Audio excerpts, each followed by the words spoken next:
I like your pants, Mike. Oh, thank you Before so we much. begin. I like Hey. I like all y'all's outfits. Are we kind of dressed the same? Yeah, we're all kind of in the same are dressed the same. thing. Clothes. Same Are we vibe. all? Not really, but kind of. I wish. I feel like You a look bonker great. that we all kind of look alike. Yeah, no, I think I'm so liking too. this. I'm liking I think this. so too. I gotta say, I love the movie, and it makes me feel oddly nostalgic, but also like this is the movie I've been looking for, because I feel like the slasher genre got a little bit stale, a little bit overdone, and with you guys behind this, having just that fresh young voice, it just feels like I feel all the things that I felt when I watched Scream, but now I have a brand new movie in 2025 that just feels like this is what should be happening right now. How does it feel for you guys for this movie, with directing it, being a part of it, and it finally coming out now? That's really nice of you to say. It feels great. I mean, it's been such a long journey to get here. We started in 2019 with this, writing the script, and comes out next week now, right? So, yeah, next week. It's really surreal to think about, because we've been working on it for so long. And our goal always, our dream was for it to come out theatrically, and now working with Neon, bringing it theatrically nationwide is like kind of the best possible way that it could come out. So it's a bit of a pinch me moment. I have to say, like, Neon has just been crushing it with all the original horror. Like, how was that relationship kind of formed, of you guys having this idea and then being like, we want to be a part of that? Oh, Well, they just saw the movie at TIFF when we premiered and liked it, and then that was a conversation that like we were just in conversation with them. Not we didn't have any of these conversations, but Our the producers. producers were in conversation with them. And then it was just a matter of sort of when was the right time to get this out, and we feel like really fortunate because yes, Neon has been killing it for years and years and years, but especially in the last 18 months with horror films and original horror films. So and really every other kind everything. of film. They just Yeah. won Best Picture, So, which is crazy. It's pretty cool. It's a testament to how cool they are as a company, that they make stuff like Anora, and then they also make crazy, weird comedy horror films like ours, or So, yeah, it's great to be a part of that sort of legacy, I guess. I think the thing to me that really stuck out about this movie that I don't see a whole lot now is a good quotable movie. Like, I found myself thinking, like, I started thinking of whenever your character is kind of like sad that he's not the one being killed, because he's like, no, he's probably just killing at random, right? So how did that go from writing everything and then seeing it translate on screen? Like, how is this still funny? That's a good question. Because How is it still Face, funny? Because you I guess, write yeah. it, and then you're No, totally. directing it, and then you're seeing all the edits, and then you're thinking, like, now that people are seeing it, like, how can you think, like, is this still even funny to us No, and to it's- everybody else? It's a good question, and you just have to trust that it was funny to you. And like, obviously, when you see a joke a million times, it doesn't make you laugh every single time. So sometimes you have that instinct to like, can I push this further? Do I try to make this funny to me every time I'm watching it? But in my opinion, it's kind of a dangerous game to be playing, where it's like, if this really made us laugh as we're writing it, and we feel like this is the most grounded version of this performance, the read of this line that we think worked best, we have to trust it. And then as we screen it for people and get other eyes on it, it's really helpful to see sort of what they're laughing at. And I'd say more often than not, the stuff that we thought was the funniest, like, our instincts were right. So I don't know. It's funny. Like, I try not even to think about it as funny all the time. Yeah. In the edit, I mean. Yeah. And then in the production side of it, we were just talking about that the other night, where the script that these guys wrote was so funny and in such a grounded, character-driven way, and there was, just every scene is quite intentional in that sense. And there is a thing, once you start doing the scenes, you kind of have to everyone who's in it is also so funny, and I feel like we would play and explore, but at the end of the day, like, the movie ends up being kind of like 95% or something of the actual script from the get-go. So there is a sort of trust element that Billy's talking about, that I think maybe you're asking about, in terms of, if we found this funny at the outset, like, it won't always be the shiny thing, but focus on it. Yeah. Because it really is it is the intentional thing here.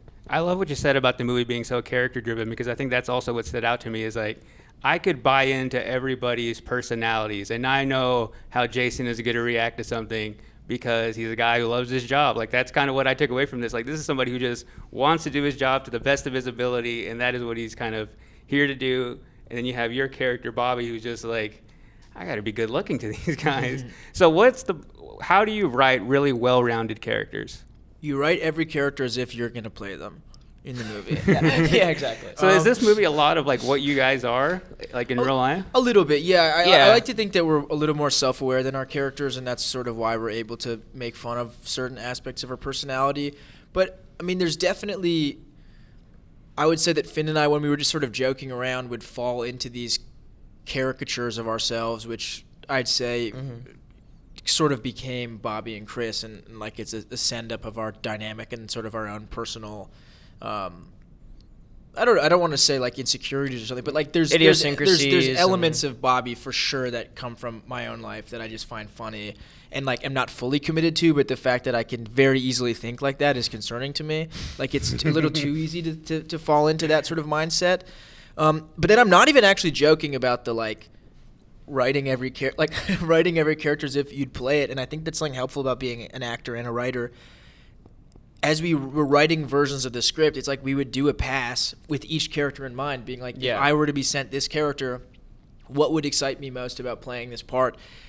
What would I want to see? And then we'd try to add that so every character sort of felt fleshed out and had something and real and sort of had like a life behind them, even if they're a character who gets killed off very quickly. So it was kind of like a funny, selfish way of being like... Well, yeah, I think it's also just like, just thinking about, there's a lot of young actors out there, and 99% of stuff that gets sent out just like, I don't know, just doesn't feel right, or it doesn't feel like it has that the character that's you audition for maybe has everything that you want, or the arc that you want. And it was one of those things where we were kind of approaching it from an actor's perspective. And then coming from the horror elements of the movie, which I love, what were some of those movies that you went back and studied and thought, I want to take a little from this movie, I want to take a little from that movie, and put it into this? We watched The Thing. We watched a lot of the John Carpenter films just because of the blocking of those films and the way that he sort of is able to block and represent group dynamics, and like The Thing specifically, this idea of group that's sort of splintering and turning against each other. So that was a reference. The first Halloween, obviously, but a lot, like most of our sort of stylistic references were from comedy movies or from movies that weren't in the horror space. Do you have any that you? Yeah, I mean, like Shaun of the Dead was a huge one that we looked at, and then as far as even just like visual stuff, I mean, we looked a lot about at like The Howling, or like like Dean Cundy's stuff. It was like the DP, I guess, of the 80s. And even just like, even though not like it is nothing like any of that stuff, like we would just watch like movies that we loved and like grew up watching and like loved the look of, and for whatever reason, and this, like, I watched Indiana Jones and the Last Crusade like 5 times, like in the year that we wrote this, and it has nothing to do with the movie in the slightest, but like, I don't know, there's some kind of adventure in that movie that I just love so much, and in that era as well, like late 80s, early 90s, and then Scream, obviously. So like a lot of different influences coming from kind of all angles. A lot of like Coen Brothers stuff too. Raising Arizona really exciting was stuff. one too. But then like even with movies like that, they're like visually they're so energetic, like that or Shaun of the Dead, and we didn't want this movie to feel like that. So it was like, what can we take from those movies without feeling like we're doing those movies? Because it didn't feel right for the script. But yeah. Fred, what did you love most about playing Jason? Because he's a character who's so endearing. You rooted for him the entire time, and I feel like you really brought that role to life. What did you love about that role? I really loved how these two wrote him. I loved that in this story, every single character kind of, once the killing starts in the movie, they don't like just magically transform into different heroic people. They can only react and figure out their issues by being themselves in their most kind of eccentric and sometimes stubborn ways, and so I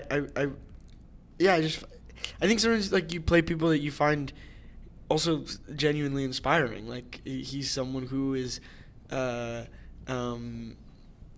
he's like he's in on the he gets that he gets that he can be a joke to people, but also is funny himself and also not a joke to himself at the same time. And I felt that those things all together, it meant something to me, and felt resonant of a lot of people I know and how I feel sometimes. So I really liked that quality. I liked that he was like in on the joke, but also not at the same time. I thought that was like there's so many qualities to him that I really admire and loved playing. I have one final question for you guys. What did it feel whenever you first started to have success? Because Finn, I remember you when you were in pop music videos. Yeah. Like, I'm huge into punk rock, Canadian punk rock, and I remember seeing you in those way back then. Like, what does it feel when you just start like getting those first roles, getting those first projects, and you just feel like this actually might be a reality, my dream? Yeah, we got to talk about Canadian punk rock after this. Yeah. But I would say, I mean, that's kind of, I was just happy doing that. Like, even as like a little kid, being able to be a part of these cool indie projects, like music videos for cool bands that I loved, and student films, and like I just loved doing it and being on set, and it just kind of snowballed. And all those sets inspired me to direct and want to direct, and I feel like, you know, we made this film all together, and specifically when me and Billy started writing it, and like that feeling, even though we made it, you know, with like a bigger crew and it wasn't like a student film, it still had that energy. Like it still had that sort of vibe that I could feel when I was that young on set, and just looking at all these amazing kind of young artists like starting their careers. And to me, that's what I'm always chasing. And sometimes you find it I feel like you find it in every set in some way. So, but it was definitely felt great. Like, I loved doing all those videos. Well, this has been great. It's also confirmed my feeling that you guys are all like real friends in real life, because that comes across in the movie. So I hope everybody goes to see it and can feel that as well. Thank you so Thanks, much, man. Well, thanks for the time. Thank you. Appreciate it, Of guys. course. Thank you, dude.